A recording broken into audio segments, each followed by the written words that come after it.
에듀윌 유료 회원만의 명품 자료 서비스.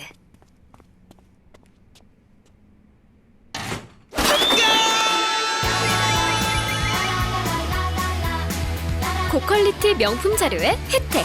오직 에듀윌 유료 회원에게만.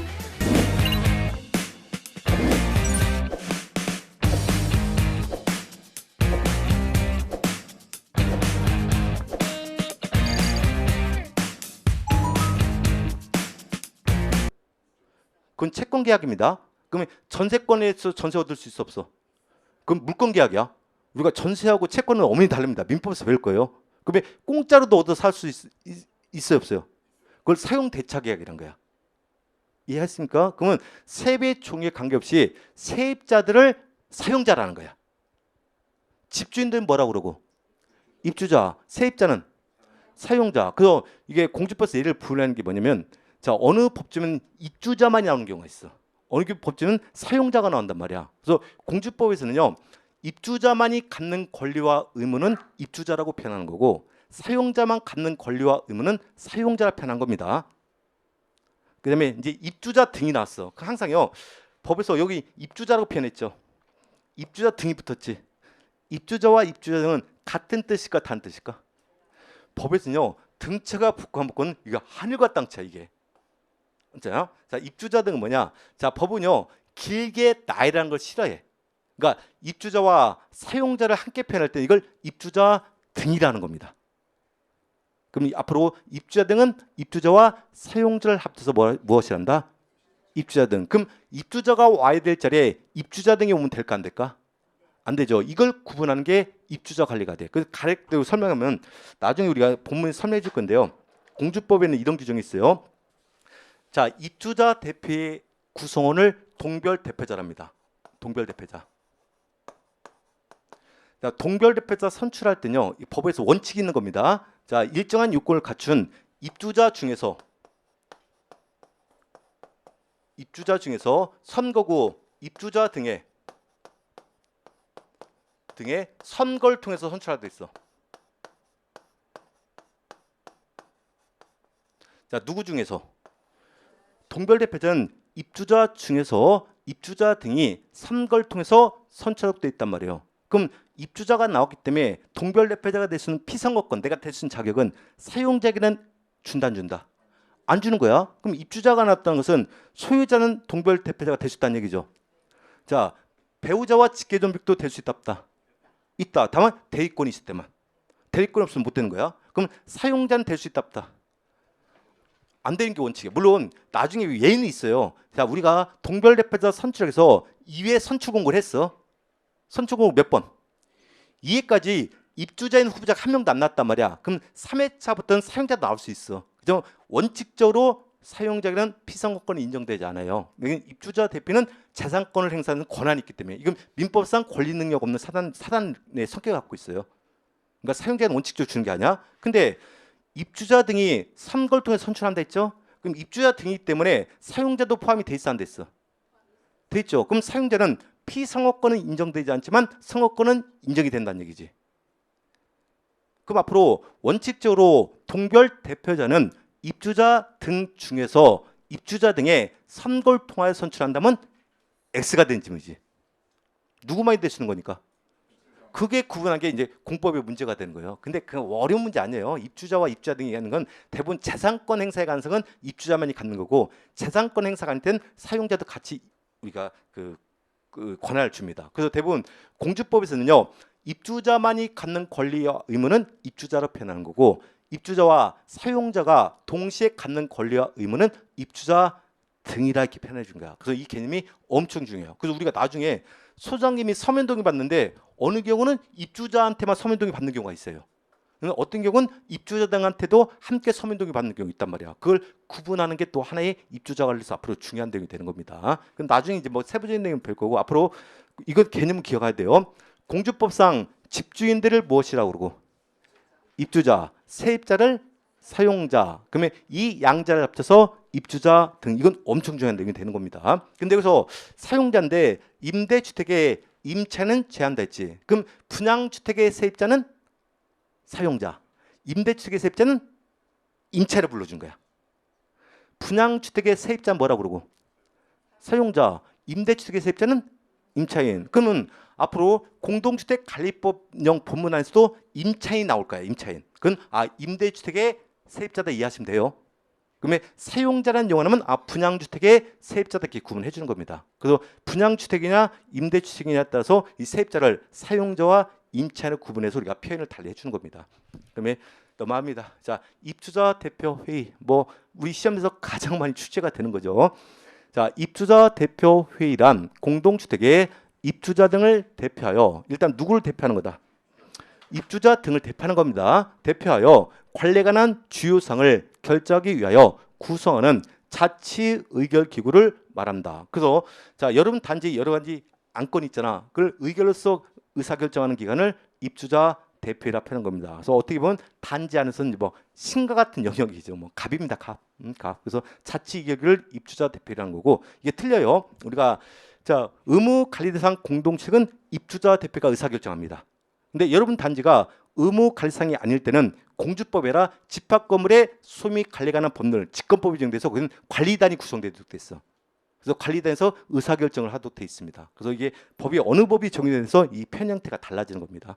그러면 우리가 분양주택에서는 관리사무장이라 하지만, 그러니까 우리가 의무관리상은 관리사무장이지만 비의무는 그걸 관리인이라고 표현합니다. 그 법에 따라 표현 형태가 좀 달라져요. 자, 관리규약이라는 용어가 나왔어요. 관리규약. 자, 관리규약도 이제 수없이 나온 용어인데, 자, 관리규약이란 공동주택의 입주자 등을 보호하고 주거생활의 질서를 유지하기 위하여 입주자 등이 정하는 자치규약을 말한다. 자, 이건 단지 안에만 적용되는 자치규범이야. 그걸 관리규약이라 표현한 겁니다. 그래서 일단 여러분들이 소장님이 되시면요, 일단 의무관리대상 공동주택은 공동주택관리법에 따라 관리가 돼야 돼. 근데 법에 규정해 있는 것은 그 단지 자치규범은 관리계에 따라 우리가 집행을 해줘야 돼요. 때문에 관리계획은 그 단지 안에서 법적 효과가 그대로 발생하는 겁니다. 그래서 단지 안에 자치규범을 무엇이란다? 관리규약, 관리규약 이렇게 이해하시면 돼요. 관리규약도 나중에 중요하게 여기는 것 중 하나입니다. 자, 다음은 이제 관리주체라는 용어가 있어요. 관리주체. 자, 여러분 이제 포함되죠. 자, 관리주체란 공동주택을 관리하는 다매자를 말한다. 다매자. 여러 사람이 있어요. 관리 형태에 따라 자치관리기구의 대표자인 공동주택의 관리사무소장. 그러니까 여러분 주택단지가 자치관리를 하고 있어요. 그땐 누가 관리처가 된다? 관리사무소장이 관리를 해줘야 돼요. 두 번째, 자, 관련무 인계전의 사업주체. 그러면 일단 여러분 단지가 입주가 시작됐어요. 그땐 바로 자치와 위탁관리가 이루어지는 거 아니에요. 자치와 위탁관리는 입주자 등이 결정해야 돼. 결정. 그러면 바로 입주하기 바빠 죽겠는데 바로 결정할 수 있어 없어? 없죠. 그러면 의무관리상 공동주택은 자, 자치와 위탁관리가 결정되기 전에 과도기적인 관리서 사업체가 관리해야 돼. 아까 사업자는 공동주택을 건설한 업자야. 그럼 관련무 인계 전까지는 누가 관리해야 된다? 사업체. 그 사업체가 소장 배치하고 다 해줘야 돼요. 그러면 자, 주택관리업자. 아까 우리가 위탁해서 맡긴다 했잖아. 그 맡는 사람을 주택관리업자란 겁니다. 근데 여기서 특이한 게 있어요. 우리가 자치관리 시에는 관리사무소장을 입주자 대표가 설명합니다. 그럼 선임된 관리사무장이 관리처가 되는 거야. 소장님이. 근데 위탁관리는 이 주택값자가 소장을 배치해야 돼. 지가 직접 오는 게 아니야. 주택값자가 소장을 배치해줘요. 그러면 이 소장님은 위탁관리 시에 관리처일까 관리처가 아닐까? 이 개념을 잘 이해하셔야 돼. 자, 보세요. 자치관리시는 누가 관리주체라 했어요? 관리사무장이잖아. 근데 위탁관리방식은 누구라고 했어요? 주택관리업체야. 근데 주택업자는 소장을 배치해야 되잖아. 그럼 소장은 관리처다 아니다? 아니야. 대리인이 되는 거야. 주택업체의 대리인으로서 관리처 업무를 수행하는 대리인의 성격을 갖고 있어요. 그래서 여러분들 이 공동주택관리법에 보면 우리가 아파트도 청소 용역을 할 수 있습니까? 없습니까? 있죠. 그럼 용역할 때는 경쟁 입자로 사업자 선정해야 돼. 근데 청소 용역은 관리 주체가 사업자 선정하고 집행하도록 돼 있단 말이에요. 여러분 단지 청소 타인에게 용역 줄 수 있어 없어요? 있잖아. 그 용역은요 입대가 사업자 선정하는 게 아니야. 관리 주체가 선정해야 되는 겁니다. 그럼 그 선정한 사람이 계약의 당사자가 돼야 돼. 그럼 자, 청소 용역업자 선정했어. 그러면 자치관리시는 누가 관리처입니까? 소장님 계약서에다 자기 이름 써야 돼. 이거 도장 찍어야 돼요. 근데 위탁관리방식은 누가 관리체를 했어? 주택관리업자. 그러면 위탁관리방식 때 총수용역자 선정했습니다. 계약서 써야 돼. 소장 명의를 써야 돼. 주택값자 명의를 써야 돼. 주택관리업자 명의를 써야 돼요. 소장 명의를 썼다면 그건 500만 원이야 과태료가 돼. 그게 과태료 규정이 가장 많아. 그 대신 대리인의 성격을 갖고 있잖아. 그러니까 미리 의임장을 받아놔야 돼. 내가 이 주택값지의 대리인이다. 의임장 받고 그때만 소장이 자기 명의로서 이름을 쓸 수 있는 거예요. 의임장 없이는 이름 못 쓰는 겁니다. 그렇기 때문에 자치관리체는 소장님이 직접 관리체가 되지만 위탁관리방식은 주택관리업자가 관리체가 되고 소장님은 주택값지의 대리인의 성격을 갖고 있다면 이해하시면 되는 겁니다. 그래서 우리가 관리사무장하고 그래서 우리가 공주법에 보면요, 이 공동주택관리법을 줄여서 공주법이라고 그래요. 관리체의 업무와 관리사무장 업무는 좀 분리가 돼 있어요. 이건 좀 구분되는 거니까. 자, 그러면 임대사업자. 자, 임대주택은 임대사업자가 관리체가 되는데 특이한 게 있어요. 이게 이제 나중에 보면 되는데 이게 의무 관리라고 했죠. 아까 분양주택에서는요, 의무 관리할 때는 두 가지 관리 형태요. 자치 관리가 있고 위탁 관리가 있어요. 그러면 임대주택에도 의무 관리 형태가 있어요. 임대주택은 자체 관리라고 해. 여기와 위탁 관리를 합니다. 그래서 자치란 건 뭐냐? 입주자 등이 관리 방법을 결정해서 관리하니까 자치라고 그래. 스스로 다스린다. 근데 자체 관리란 것은 임대주택의 관리 방법은요. 자, 임차인이 결정하는 게 아니야. 자, 임대주택의 집주인이 임대사업자야. 임대주택의 집주인을 벌한다. 임대자 지가 마음대로 하는 거야. 내 집 내가 하겠다 이렇게. 그러니까 직접 관리하는 걸 자체 관리라는 거야. 그러면 임대주택도 공주법상 주택관리법에 의뢰해서 관리할 땐 위탁관리가 되는 거야. 그럼 임대주택도 위탁관리 방식된 주택관리업자가 관리체가 되는 겁니다. 근데 임대주택을 자체 관리할 땐 임대사업자가 관리체라 이런 뜻을 갖고 있는 겁니다. 이런 뜻을 갖고 있는 거고 마지막에 이제 주택임대관리업자인데 이게 중요한 게요. 자, 이게 관리체가 이런 사람이 되는 거죠. 그래서 우리가 자, 우리 정부도 보세요. 입법부가 있고 행정부가 있죠. 입법부가 있고 행정부 있잖아. 그래서 우리가 입법부는 국회죠. 우리나라 정부의 주요 안건들을 의결하잖아. 막 예산도 의결하고 하잖아요. 그걸 집행하는 게 행정부죠. 그러니까 우리가 공동주택도 이렇게 보시면 돼요. 결국은 자, 입주자 대표는 국회 같은 기능 갖고 있다고 보시면 돼.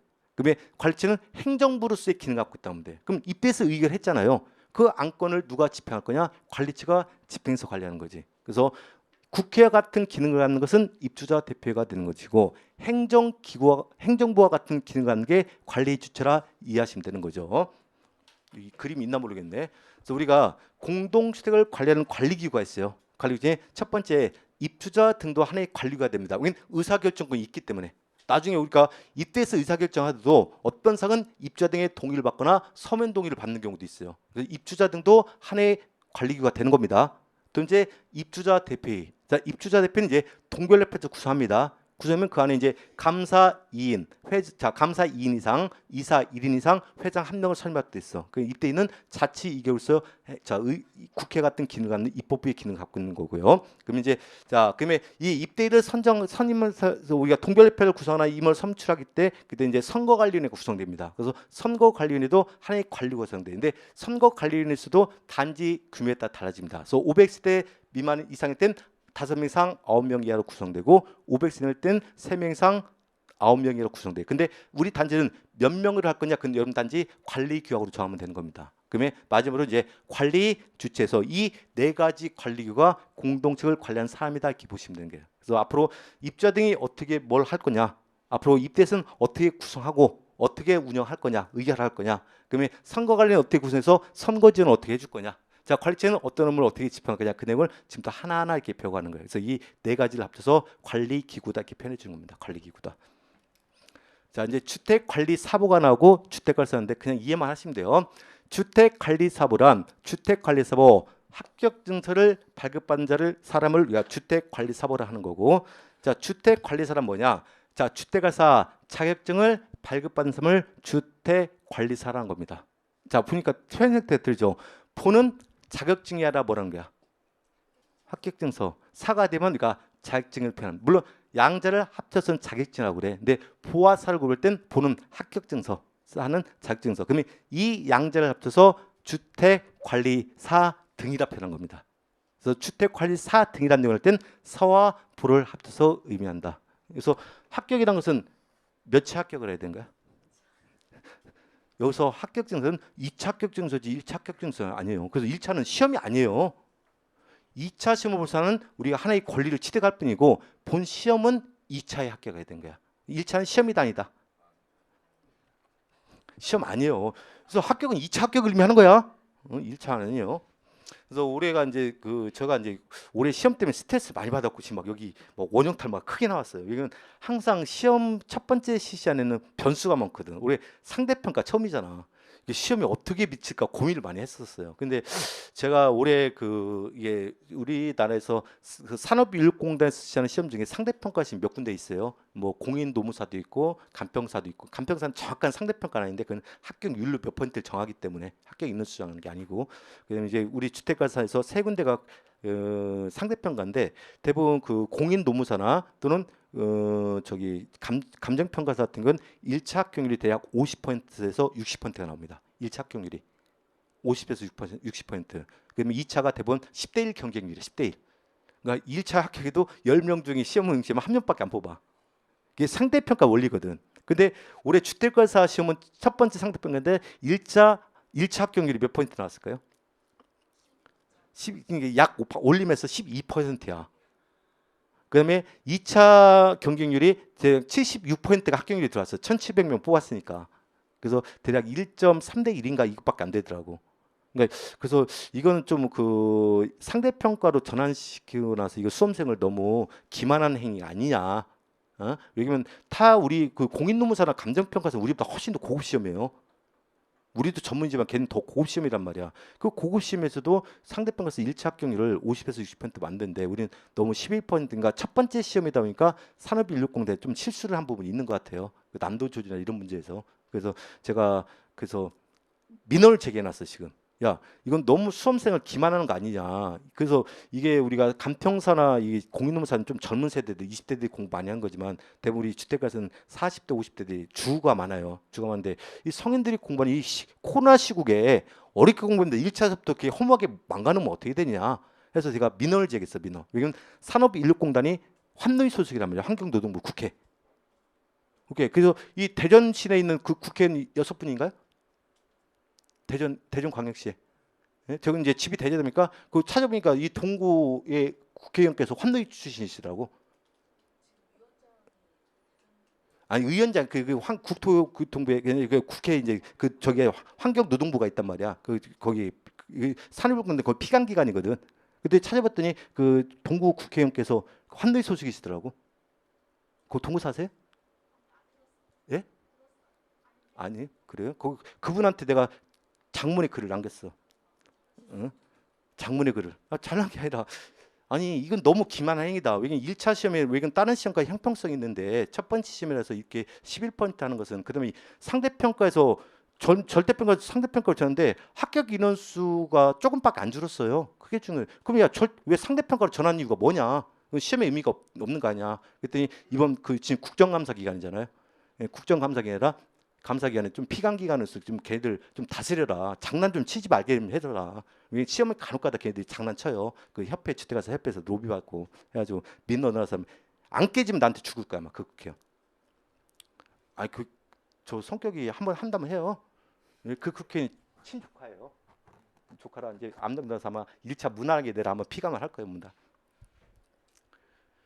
근데 제가 볼 때는 아마 올해 첫 번째 시험이다 보니까 1차 합격률이 이렇게 좀 낮아졌지만은 물론 이 대전이 합격률은 내가 나간 학원이라 그렇게 보지 말고 항상 내가 막 학생들한테 뭘 하니까 여기 항상 뭐라고 짜려봤었는데 저는 충청도 사람이라 대전 학원에 애정이 있을까 없을까? 애정 많아요. 충청도 사람인데 근데 대답을 잘 안 해. 이거 내가 물어보잖아요. 여기서는 대답 않고 집에 가서 대답해.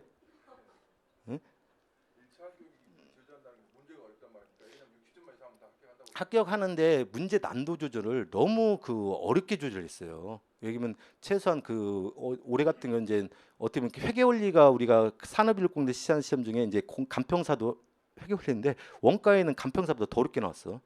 그래서 내가 볼 때는 물론 그 출제인들이 이렇게 돌아가면서 출제를 해요. 같은 출제 기간이다 보니까 교수들이 한계가 있기 때문에. 근데 그 난도 조절에서 실패를 한 것 같아요. 그래서 올해는 그 이제 데이터가 이제 우리 첫 번째 이제 상대평가다 보니까 는 데이터 축적력이 없어요. 시험에 어느 수준을 내야만 얼마까지 합격시킨지 그런 이제 축적이 안 됐기 때문에. 그래서 올해 같은 게 이제 그런 데이터가 나왔기 때문에 그것도 1차 합격률이 올해보다 높을 걸로 예상합니다. 예상해요. 그다음에 우리가 23회 때는 지금 1,700명이 선발 인원수로 고시가 된 거야. 그 1,700명이라는 숫자를 함부로 정하는 게 아니에요. 그건 우리가 시험위원회가 구성되면 시험위원회에서 3년 동안 사학기 수많은 공동주택 단지 수하고 예년 3년간 합격생을 비율을 하는 거야. 근데 21회 때죠. 21회 때 워낙 2차 시험이 어렵게 나서 700명밖에 합격 못했단 말이에요. 그러니까 2차 재생이 이월된 사람들이 많아. 2,000명이 이월되었고 합격자가 23회 때 4,100명이 나온 거야. 4,100명. 그러다 보니까 이 4,100명 있다 다음에 막 500명 이렇게 못 줄이니까 그걸 1,700명 수는 갔어요. 그래서 제가 볼 때는 올해 1,700명이 될지는 몰라요. 그래서 아마 제가 1,500명 정도까지 이상은 우리가 선발 인원수로 고시될 걸로. 그래서 4월달에 공고됩니다. 그럼 그에 따라서 이제 상대평가가 있는데, 근데 걱정하지 마세요. 여기 앉은가 동시에 다 넣어줄 테니까. 다만 1차에서 4로 돌아와야 돼. 1차에서 4로 못 돌아오면 내가 뭐 굳이 할 수 방법 없잖아. 그러니까 1차에서 4로만 돌아오세요. 2차는 제가 책임질 테니까. 뭐 주택관리업이란 용어 볼게요. 주택관리업이란 공동주택을 안전하고 효율적으로 관리하기 위하여 입주자 등으로부터 의무 관리 대상 공동주택의 관리를 위탁받아 관리하는 업이다. 그래서 위탁받아 수행하는 업무를 주택관리업이라 하는 거고, 이 주택관리를 하기 위해서 등록한 자를 주택관리업자. 그래서 앞으로 적어 수업을 할 때 위탁관리업자는 용어 쓰지 마세요. 위탁을 받는 사람을 뭐란다? 주택관리업자. 그 다음에 이 주택관리업직에 의뢰해서 관리한 것을 위탁관리방식이다만 이해하시면 되는 겁니다. 자, 이제 장기수선계획이라는 용어 하나 써요. 자, 장기수선 계획이란 공동주택을 오랫동안 안전하고 효율적으로 사용하기 위하여 필요한 주유설의 교체 및 보수 등에 관하여 수립하는 장기계획을 만든다. 그럼 여러분들 소장님이 되시면 머리 이제 찌끈찌끈 아프게 하는 게 이게 장기수선 계획이에요. 자, 여러분 아파트 승강기가 있습니까 없습니까? 있죠. 승강기 누구한테 안 돼요? 내연수 경과 누가 되잖아. 그럼 우리 승강기 부품을 몇 년치에서 교체할 건가? 자, 방수공사 옥상 방수했죠. 방수율이 떨어지잖아. 그럼 뭐 아스팔트 방수다 또는 시트 방수다 해서 몇 년마다 우리가 방수공사 할 거냐? 그 계획을 담는 게 장기수선 계획이고, 이 장기수선에 따라 주유소를 교체하거나 보수하기 위해서 적립한 돈을 우리가 장기수선 충당금이라는 겁니다. 나중에 이제 그 회계하고 같이 엮어서 계획해요. 그 소장이 가시면 이것에 따라 사업 계획을 짜야 돼. 올해는 몇 년 차에서 우리 단지에 주유소 어떤 걸 교체할 거냐. 그에 따라 예산도 우리가 편성을 해주고 그에 따라 이런 사업자 선정해서 우리가 집행도 해야 되는 겁니다. 나중에 3년마다 준다고. 여기까지가 이제 공주법상이고요. 자, 이제 면적 산정 방법인데 이것부터 쉬었다 들어가겠습니다.